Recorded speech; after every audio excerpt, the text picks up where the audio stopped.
ایک بات میں نے ہمیشہ نوٹ کی تھی کہ نعمان مسجد میں تو میرے ساتھ آتا تھا مگر نکلتے وقت کبھی نظر نہیں آتا تھا. پتہ نہیں اتنی تیزی سے وہ کہاں چلا جاتا تھا. ایک دن میں نے جلدی جلدی نماز ادا کی اور نماز کے بعد نعمان پر نظر رکھنے کے لیے مجھے باہر جا کر کھڑا ہونا پڑا. اتنی دیر میں امی کا فون آ گیا اور میں اس میں الجھ گیا کہ نعمان میرے ذہن سے نکل ہی گیا. آپ نماز کے بعد دعا نہیں مانگتے؟ میں نے نعمان سے سوال کیا. وہ میری طرف دیکھ کر مسکرانے لگا. مجھے لگا کہ اس سوال کے درپردہ جو اصل بات پوچھنے کا مقصد ہے وہ نعمان جان گیا تھا. مجھے کچھ شرمندگی سی محسوس ہوئی. نعمان خاموش رہا. اس نے میری بات کا جواب نہیں دیا. میں نے بھی ارادہ کیا کہ نعمان سے اس کی ذات کے بارے میں ایسے فضول سوال نہیں کروں گا. اب میں جلدی اٹھ جاتا, پہلے ہی وضو کر لیتا تاکہ ٹائم سے وہاں پہنچ جاؤں, زیادہ سے زیادہ نعمان سے باتیں کر سکوں. پتہ نہیں کیوں مجھے اس سے باتیں کرنا اچھا لگنے لگا. کوئی نہ کوئی اچھی بات سیکھنے کو مل جاتی تھی. آج اس کے پاس اس قدر اچھی خوشبو آ رہی تھی جیسے کوئی بہت عمدہ عطر لگایا ہو. ابھی میں خوشبو کے بارے میں سوچ ہی رہا تھا کہ اس نے جیب سے ایک چھوٹی سی عطر کی بوتل نکالی اور میری طرف بڑھا دی. یہ لو. نعمان میری طرف دیکھتے ہوئے بولا. نہیں, میں نہیں لے سکتا, میں نے ہچکچاتے ہوئے کہا. ارے انکار مت کرو, دوستی کا پہلا تحفہ سمجھ کر قبول کر لو. یہ کہتے ہوئے اس کے لبوں کے ساتھ اس کی آنکھیں بھی مسکرا رہی تھیں. دوستی, اس لفظ کو میں نے اپنے لیے اعزاز سمجھا. میں نے شکریہ کہہ کر اس کا تحفہ قبول کر لیا. میں اپنی سوچوں میں مگن تھا کہ نعمان بولا. اللہ بڑا کریم ہے, ہم مطلب کے لیے اس کے سامنے سجدہ کرتے ہیں مگر پھر بھی وہ ہمیں نوازتا ہے. نعمان کے منہ سے یہ الفاظ سن کر میں گھبرا گیا. مجھے لگا کہ وہ میرا نماز پڑھنے کا اصل مقصد جان گیا ہے. میں نے نظریں چرا لی. میں اپنی کزن ہما کو پسند کرتا تھا. وہ میری خالہ زاد تھی. میں نے گریجویشن کر لی تھی مگر ابھی تک جاب کی کوئی صورت نہیں بنی تھی, تو میں نے اپنا مسئلہ مسجد کے امام صاحب کے سامنے بیان کیا. انہوں نے باجماعت نماز ادا کی اور کچھ وظائف پڑھنے کو بتائے. آج جب نماز کے بعد دعا کے لیے ہاتھ اٹھائے تو مجھے نعمان کی بات یاد آ گئی. مجھے اپنا آپ اللہ کے سامنے بڑا مطلبی سا لگ رہا تھا. ہم انسان بھی کتنے خود غرض ہوتے ہیں نا, کبھی شکر ادا نہیں کرتے, ہمیشہ مانگتے ہیں اور وہ ہمیں نوازتا رہتا ہے. وہ ہم سے 70 ماؤں سے بھی زیادہ پیار کرتا ہے مگر ہماری زندگی میں تو اتنا وقت ہی نہیں کہ ہم اس کی عبادت کے لیے ٹائم نکالیں. محبت تو بہت دور کی بات ہے اور کچھ نہ ملنے پر فوراً شکوہ کرتے ہیں کہ اتنی دیر سے نماز پڑھ رہا ہوں, میرا فلانا کام نہیں ہوا, یا اتنی دیر سے دعا مانگ رہا ہوں, میری فلاں حاجت پوری نہیں ہوئی. واقعی وہ بہت کریم اور رحیم ہے. میری آنکھوں میں آنسو آ گئے. نعمان کی ایک اور بات سکھائی تھی مجھے. صبح میری نعمان سے ملاقات ہوئی تو میں خلاف معمول خاموش سا تھا.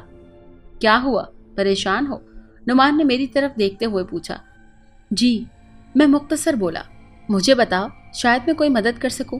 وہ ہمدردانہ لہجے میں بولا. میں اپنے خالہ زاد سے شادی کرنا چاہتا ہوں مگر بے روزگاری آڑے آ رہی ہے. میں نے اپنا مسئلہ اسے بتایا. بہت توجہ سے وہ میری بات سن رہا تھا. کچھ دیر غور کرنے کے بعد اس نے اپنی جیب سے ایک کاغذ نکالا اور مجھے پکڑا دیا.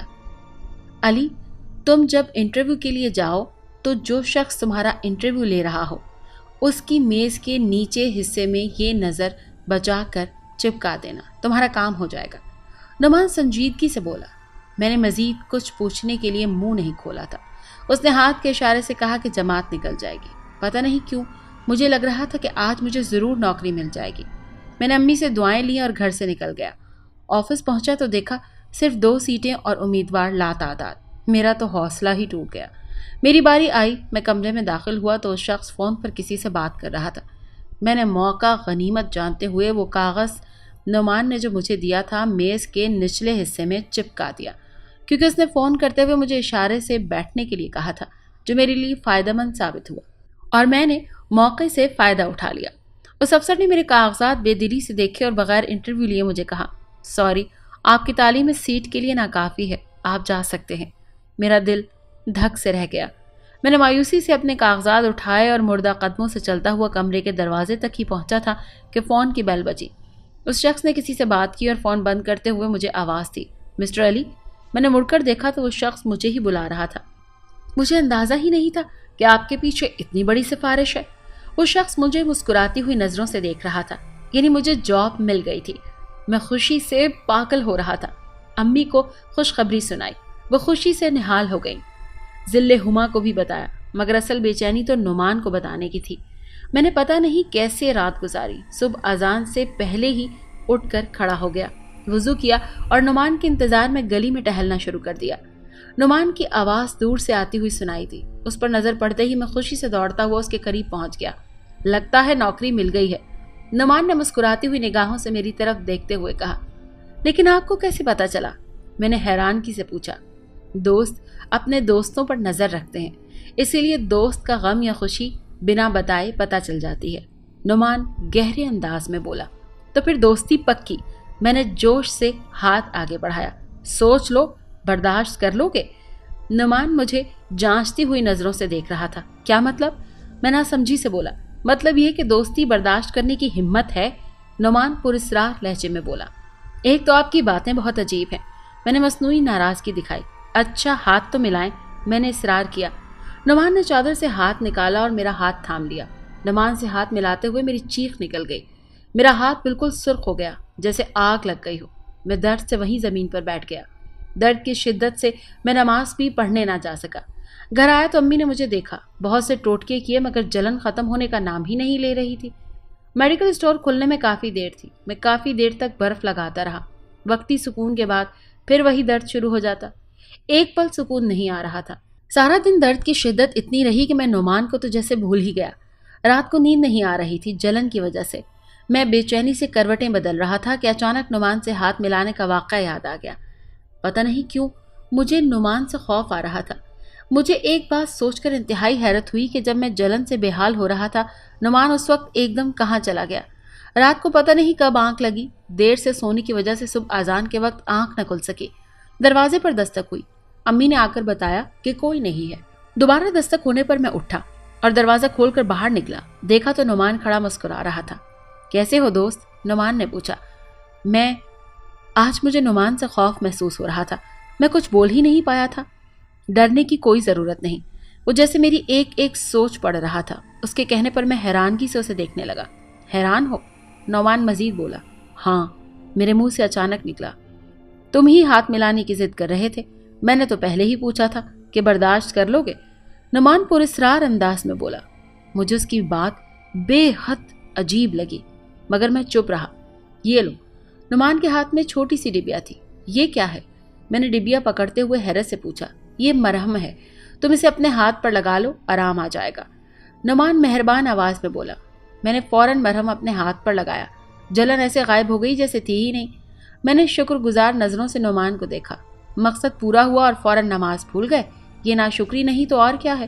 نعمان ملامت بھرے لہجے میں بولتا مجھے شرمندہ کر گیا۔ وہ اصل میں 2 دن سے جلن کی وجہ سے ان کی بات پر میں بوکھلاتے ہوئے بولا۔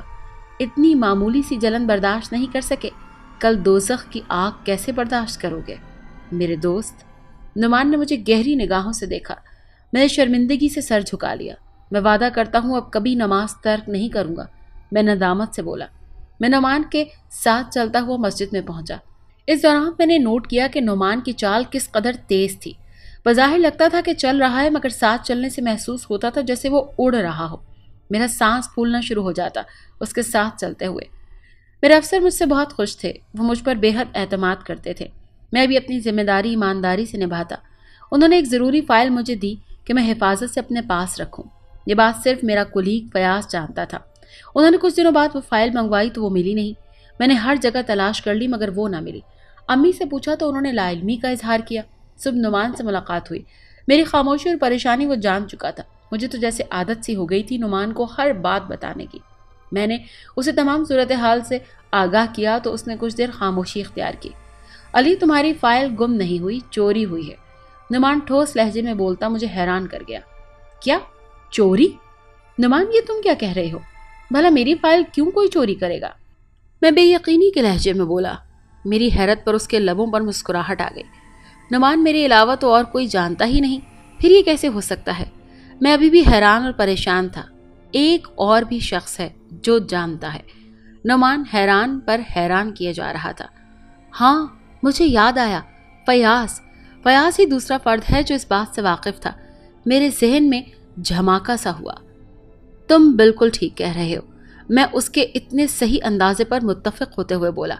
تم کل جلدی آفس چلے جانا اور اس شخص کی الماری کی تلاشی لینا، نعمان نے مجھے ہدایت کی۔ اگلے دن میں جلدی آفس پہنچا۔ ابھی صرف چپڑاسی آیا ہوا تھا۔ میں نے فیاض کی الماری کی تلاشی لی مگر کچھ نہ ملا۔ میں نے گھڑی کی طرف دیکھا، 9 بجنے والے تھے، یعنی اسٹاف آنے والا تھا۔ میں وہیں مایوس ہو کر بیٹھ گیا۔ نوکری ہاتھ سے جانے کا خطرہ میرے سر پر منڈلا رہا تھا کہ اچانک کوئی چیز میرے سر پر گری۔ میں نے سنبھل کر اسے پکڑ لیا، دیکھا تو حیرت کا جھٹکا لگا کہ وہ وہی فائل تھی۔ میں نے وہ فائل اپنے افسر کے حوالے کر دی مگر نعمان کے کہنے کے مطابق فیاض سے اس بات کا ذکر بھی نہیں کیا۔ تمہیں کیسے پتا چلا کہ وہ شخص فیاض ہی تھا؟ میرے لبوں پر سوال آ ہی گیا۔ تمہارا یہ سوال بالکل غیر ضروری ہے، نعمان مسکرا دیا۔ فیاض نے ایسا کیوں کیا؟ میرے لہجے میں حیرت تھی۔ دیکھو علی، اس نے جس مقصد کے لیے بھی کیا ہو، اس بات کے بجائے تم یہ غور کرو کہ لوگوں کو کیسے پرکھنا ہے۔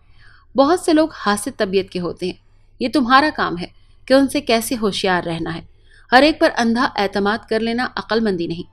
نعمان ناصحانہ انداز میں بولا، یہ دنیا ہے اور یہاں ہر طرح کے لوگ ملتے ہیں، بچ کر نکلنا ہی کمال بات ہے۔ دوسروں کو نقصان پہنچانا اچھی بات نہیں مگر یہ بھی ٹھیک نہیں کہ لوگوں کے ہاتھوں نقصان اٹھاؤ۔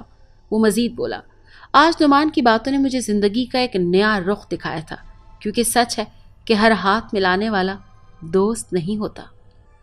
یہ آپ کیا کہہ رہی ہیں خالہ جان؟ میں حیران تھا۔ کیوں؟ ایسا کیا غلط کہہ دیا میں نے جو تم یوں حیران ہو رہے ہو؟ خالہ امی ناراضگی سے بولی، خالہ جان آپ اسے سمجھانے کے بجائے مجھے مشورہ دے رہی ہیں؟ میں اس عمر میں اپنی ماں کو اکیلا چھوڑ دوں؟ میں افسوس بھرے لہجے میں بولا، ذل ہما مجھے اندازہ نہیں تھا کہ تم اس قدر جذباتی اور کم عقل ہوگی۔ میں نے ذل ہما کو کڑے تیوروں سے گھورا، کان کھول کر سن لو، میں کسی صورت میں الگ گھر نہیں لوں گا اور نہ ہی اپنی ماں کو اکیلا چھوڑوں گا۔ میں باہر صرف 5 منٹ تمہارا انتظار کروں گا، آنا ہو تو آ جاؤ، میں اٹل لہجے میں کہتا ہوا باہر آ گیا۔ ان دونوں کو اندازہ نہیں تھا کہ میں اس طرح کا رد عمل کروں گا۔ ذل ہما میرے ساتھ واپس آ گئی تھی۔ ذل ہما سے محبت بھی ایک حقیقت تھی مگر میں اس حقیقت سے انکار نہیں کر سکتا کہ میری ماں میرے لیے دنیا میں سب سے زیادہ اہم تھی۔ میں آفس سے گھر آیا تو امی نے مجھے دادی بننے کی نوید سنائی۔ میں بے حد خوش ہوا۔ اپنے کمرے میں آیا تو ذل ہما کا موڈ بہت خراب تھا۔ کیا ہوا؟ تم خوش نہیں ہو؟ میں اس کے قریب بیٹھتے ہوئے بولا۔ نہیں، ذل ہما نے جواب دیا۔ کیوں؟ ایسا کیوں کہہ رہی ہو؟ میں حیران ہوا۔ میں ابھی اولاد نہیں چاہتی۔ ذل ہما کی اپنی ہی منطق تھی۔ مگر ذل ہما، یہ تو خدا کی رحمت ہے، وہ ہمیں اولاد سے نواز رہا ہے۔ میں نے اسے سمجھانے کی کوشش کی، پھر میرے اور امی کے سمجھانے پر وہ مان تو گئی مگر خوش نہیں تھی۔ ذل ہما سے شادی کے بعد مجھے بارہا نعمان کی باتیں یاد آئیں۔ کتنا صحیح کہا کرتا تھا، ہم دونوں کا مزاج نہیں ملتا، مگر اب یہ زندگی سمجھوتے کی نظر ہو رہی تھی۔ امی سے میں نے وعدہ کیا تھا کہ نوکری ملنے کے بعد آپ کو عمرے کی ادائیگی کے لیے لے جاؤں گا۔ میری اولاد کی خوشخبری سن کر امی نے کہا کہ میں شکرانہ ادا کرنا چاہتی ہوں۔ ہمارا ویزا لگ چکا تھا۔ ذل ہما کو میں نے خالہ کی طرف چھوڑا اور امی کے ساتھ ایئرپورٹ آ گیا۔ میری فلائٹ رات کو 1 بجے تھی۔ ہم انتظار میں بیٹھے تھے کہ اچانک میرے ذہن میں خیال آیا کہ تمام ضروری کاغذات چیک کر لوں۔ میں نے بیگ کھولا تو میرے پاؤں کے نیچے سے زمین نکل گئی۔ تمام ضروری کاغذات اور ٹکٹوں والا بیگ موجود نہیں تھا۔ میں نے امی سے پوچھا تو ان کے پاس بھی نہیں تھا۔ میری پریشانی دیکھ کر وہ رونے لگی۔ میرے گھر سے ایئرپورٹ تک کا سفر 1.5 گھنٹے کا تھا، یعنی آنے جانے میں فلائٹ نکل سکتی تھی۔ میں پریشانی سے بوکھلا رہا تھا۔ مجھے سمجھ میں نہیں آ رہا تھا کہ کیا کروں۔ امی کو میں نے وہیں سامان کے پاس بٹھایا اور خود رکشہ ڈھونڈنے لگا۔ کوئی رکشہ نہیں مل رہا تھا۔ یا اللہ میری مدد فرما، تجھے اپنے حبیب کا واسطہ ہے۔ میرے لبوں پر دعا اور آنکھوں میں آنسو تھے۔ اتنی دیر میں امی کو دور سے آتے ہوئے دیکھا۔ وہ مجھے ہاتھ کے اشارے سے اپنی طرف بلا رہی تھی۔ میں بھاگتا ہوا ان کے پاس پہنچا۔ یہ لو علی، یہی بیگ تھا نا؟ امی نے میرے ہاتھ میں بیگ پکڑاتے ہوئے پوچھا۔ جی امی، یہی تھا، مگر آپ کو کہاں سے ملا؟ میری حیرت ختم نہیں ہو رہی تھی۔ پھر امی نے جو بات بتائی وہ مجھے حیرت میں ڈال گئی۔ ایک آدمی آیا تھا جس نے سفید شلوار قمیض اور سیاہ چادر اوڑھ رکھی تھی، دراز قد تھا۔ اس نے یہ بیگ مجھے دیا اور کہا کہ یہ علی کو دے دیں اور اسے کہیں کہ اللہ کے گھر میں میرے لیے ضرور دعا کرنا۔ یہ کہہ کر امی خاموش ہو گئیں۔ وہ کون تھا جو میرا نام جانتا تھا؟ میں اس کا نام لے کر دعا ضرور کروں گا۔ میں انہی سوچوں میں گم تھا کہ نعمان کی خوشبو میرے ارد گرد پھیل سی گئی۔ مجھے خوشگوار حیرت ہونے لگی۔ پتہ نہیں کیوں میرے دل کو یقین سا ہونے لگا کہ وہ شخص کوئی اور نہیں، نعمان ہی تھا۔ میرا بیٹا ہوا تھا۔ میں تو خوشی سے نہال ہو رہا تھا۔ امی بھی بے حد خوش تھیں، دادی بن کر۔ انہیں ایک کھلونا جو مل گیا تھا جس سے وہ کھیلتی۔ میں ان کی خوشی میں خوش تھا کہ ذل ہما نے پھر سے پرسکون جھیل میں پتھر مار کر مجھے بے سکون کر دیا۔ میں دفتر سے گھر آیا تو امی پریشان تھیں اور میرے بیٹے کو سنبھال کر ہلکان ہو رہی تھی۔ امی، ذل ہما کہاں ہے؟ میں نے بچے کو گود میں لیتے ہوئے پوچھا۔ بیٹا، وہ اپنی ماں کے گھر چلی گئی ہے۔ وہ کہہ رہی تھی کہ مجھے بچے پالنے کا کوئی شوق نہیں، آپ کو شوق تھا، آپ ہی پالیں۔ امی کے لہجے میں دکھ تھا۔ میں بے حد غمزدہ ہوا تھا کہ کیسی ماں ہے جسے اپنے بچے پر رحم نہیں آیا۔ میں اس کے گھر گیا تو وہ یوں مطمئن تھی جیسے کچھ ہوا ہی نہیں۔ ذل ہما، یہ کیا حرکت ہے؟ میں دکھ اور افسوس سے بولا۔ علی، میں تمہارے ساتھ مزید زندگی نہیں گزار سکتی۔ تمہارے گھر کی پابندیاں میری برداشت سے باہر ہیں۔ بچہ تمہاری خواہش تھا، میری نہیں، اسی لیے یہ تمہارے ہی پاس رہے گا اور خلا کے پیپر تمہیں جلد مل جائیں گے۔ یہ کہہ کر وہ بے رحمی سے اندر چلی گئی۔ ایک پل میں سب کچھ ختم ہو گیا تھا۔ ذل ہما نے محبت کا مان بھی نہیں رکھا۔ میں گھر آ گیا۔ مجھے ہر طرف اندھیرا ہی اندھیرا محسوس ہو رہا تھا۔ مجھے نعمان کی شدت سے یاد آ رہی تھی۔ مجھے اس کا کہا ہوا ایک ایک لفظ یاد آ رہا تھا کہ تم اور ذل ہما دو الگ مزاج کے لوگ ہو۔ ضد سے حاصل کی گئی چیز میں برکت ختم ہو جاتی ہے۔ میری آنکھوں سے آنسو نکل پڑے۔ میں اپنا جلا ہوا ہاتھ دیکھ رہا تھا جو مجھے نعمان کی پرخلوص دوستی کی یاد دلا رہا تھا۔ نعمان، کہاں ہو تم؟ میں بہت پریشان ہوں۔ تم تو بغیر کہے میری مشکل جان لیتے تھے۔ مجھے تمہاری بہت ضرورت ہے دوست۔ ایک دفعہ آ جاؤ، میں تمہاری ہر بات مانوں گا۔ ذل ہما سے شادی کرنے میں تمہارا مشورہ نہیں مانا تھا۔ شاید تم ناراض ہو گئے تھے۔ میں اپنے جلے ہوئے ہاتھ کو دیکھ کر نہ جانے کب تک خود کلامی کرتا رہا اور میری آنکھ لگ گئی۔ خواب میں دیکھا ایک بہت خوبصورت جگہ ہے جو نہ زمین لگ رہی تھی نہ آسمان۔ عجیب نور بھرا ماحول تھا۔ لگتا تھا کسی جشن یا دعوت کا انتظام ہو رہا ہے۔ بہت سے دراز قد مرد اور نقاب پوش عورتیں پھر رہی تھیں۔ بچے ادھر ادھر بھاگ رہے تھے۔ میری نظر نعمان پر پڑی جو مسکراتا ہوا میری جانب آ رہا تھا۔ اسے دیکھ کر میری آنکھوں میں بے اختیار آنسو آ گئے۔ نعمان، تم کہاں چلے گئے تھے؟ میں کتنی مشکل میں ہوں۔ تم تو ایک دفعہ بھی لوٹ کر نہیں آئے۔ میرے لبوں پر شکوہ امڑ آیا۔ میرے رونے پر وہ محبت سے مسکراتے ہوئے میرے گلے لگ گیا۔ میں کچھ مجبوریوں کی وجہ سے نہیں آ سکا، مگر دیکھو میں تمہارے پاس آ گیا ہوں جب تم نے مجھے یاد کیا۔ نعمان کی خوبصورت چہرے پر مسکراہٹ تھی۔ میں حیران اور غمزدہ تھا۔ میری خاموشی پر وہ اچانک بولا، آج کل تم جس مسئلے کی وجہ سے پریشان ہو اس کا کچھ حل نہیں نکلنا۔ تم ذل ہما کو آزاد کر دو۔ میں نے تمہیں پہلے ہی سمجھایا تھا۔ نعمان مخلصانہ لہجے میں بولا۔ میری آنکھ کھل گئی۔ اذان ہو رہی تھی۔ پتہ نہیں کیوں لگ رہا تھا کہ میں نے خواب نہیں دیکھا۔ یکایک نعمان کی دل فریب خوشبو میرے ارد گرد پھیل سی گئی۔ میں نے گلی میں دیکھا تو کوئی نہیں تھا۔ مسجد میں بھی نظر نہ آیا۔ میری ملاقات تو نہ ہو سکی مگر کسی نہ کسی طریقے سے وہ مشکل کا حل بتا گیا۔ میں نے ذل ہما کو آزاد کر دیا کیونکہ میں اس کے ساتھ زبردستی نہیں کرنا چاہتا تھا۔ جب اسے میری محبت اور اپنے بچے کا ہی خیال نہیں تو پھر کیا بات تھی جو اسے مزید روک سکتی تھی۔ میں نے اپنے بیٹے کا نام شرجیل رکھا تھا۔ میں آفس سے گھر آتا اور اپنے بچے کے ساتھ کھیلتا رہتا۔ امی مجھے دیکھ کر دکھی تو ہوتی تھی مگر شرجیل نے انہیں بہلا رکھا تھا۔ سارا دن اس کے کاموں میں مگن رہتی۔ اکثر میرے دل میں خواہش آتی کہ کاش نعمان آتا، میں اسے اپنے بیٹے سے ملواتا۔ میں سوچتا اور خود ہی مسکرا دیتا۔ سردی کا موسم شروع ہو چکا تھا۔ میرا بیٹا بہت بیمار رہنے لگا تھا۔ بہت ٹیسٹ کروائے، دوائیاں لے کر دیں مگر آفاقہ نہ ہوا۔ میں اس کی وجہ سے آفس سے جلدی آ جاتا۔ وہ بے تحاشا روتا رہتا۔ ایک دن تو وہ اتنا بے چین تھا کہ ایک پل کے لیے بھی چپ نہیں ہو رہا تھا۔ امی بیچاری ہلکان ہو رہی تھی اسے سنبھال کر۔ میں نے اسے گود میں اٹھا کر گلی میں ٹہلنا شروع کر دیا۔ حالانکہ خاصی سردی تھی، میں اسے لے کر گلی میں ٹہل رہا تھا کہ آواز آئی، گرا منڈے۔ میں نے سنا مگر شرجیل کو چپ کروانے کی وجہ سے میں نے ایک پل کے لیے بھی اسے نہ دیکھا۔ میں دوبارہ چکر لگانے لگا۔ دیکھا ایک دراز قد شخص میرے قریب کھڑا ہے۔ اس کے ہاتھ میں انڈوں کی بالٹی ہے۔ لگتا ہے آپ کا بیٹا بیمار ہے۔ وہ اجنبی آواز میرے قریب سے ابھری۔ جی، اس کو سردی لگ گئی ہے، میں نے بغیر دیکھے جواب دیا۔ اس آدمی نے اپنا ہاتھ چادر سے نکالا اور میرے بیٹے کے سویٹر میں ڈال کر سینے پر رکھ دیا۔ میرا بیٹا جو ایک منٹ بھی چپ نہیں ہو رہا تھا اب یوں پرسکون تھا جیسے بیمار ہی نہ ہو۔ میرا بیٹا اس شخص کو دیکھ کر مسکرا رہا تھا بلکہ بار بار ہاتھ اس کی طرف بڑھاتا کہ جیسے اس کی گود میں جانا چاہ رہا ہو۔ اس کا نام بدل دو۔ لفظ شین سے شروع ہونے والے نام ہر کسی کو راس نہیں آتے، اسی لیے یہ بیمار رہتا ہے۔ اس نے بالٹی میں سے ایک انڈا نکالا اور میرے بیٹے کو پکڑا دیا۔ وہ ایسے کھانے لگا جیسے کافی دنوں کا بھوکا ہو۔ وہ شخص جانے لگا تو میں نے پکارا، بھائی پیسے تو لیتے جاؤ۔ اس نے مسکراتی نگاہوں سے میری طرف دیکھا تھا۔ دوستوں سے پیسے نہیں لیتے، یہ کہہ کر وہ تیزی سے گلی سے نکل گیا۔ میرا دل چیخ چیخ کر گواہی دے رہا تھا کہ یہ نعمان تھا۔ میں تیزی سے گلی کے کونے پر گیا مگر اس شخص کا کہیں پتہ نہ تھا۔ اتنی جلدی وہ کہاں چلا گیا تھا؟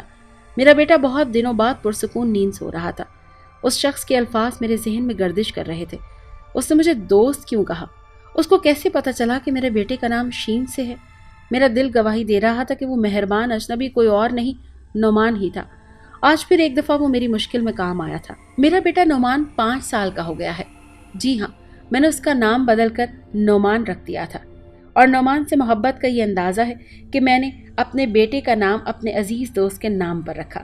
آج بھی جب سرد راتوں میں کوئی آواز لگاتا ہے کہ گرم انڈے یا نماز فجر کا وقت ہو چکا ہے، جلدی جلدی اٹھیے اور نماز فجر ادا کریں، تو میں باہر گلی میں نکل آتا ہوں۔ مجھے آج بھی اس فرشتے جیسے مہربان دوست کی تلاش ہے۔ اسے یاد کرتے ہوئے میری آنکھیں بھر آتی ہیں۔ نہ جانے وہ مجھے یاد کرتا بھی ہوگا یا نہیں۔ ابھی بھی نعمان کی خوشبو مجھے اپنے ارد گرد سے محسوس ہوتی ہے، جیسے وہ میرے قریب ہی بیٹھا ہو۔ مگر ایسی کون سی پابندی ہے جو اسے میرے سامنے نہیں آنے دیتی؟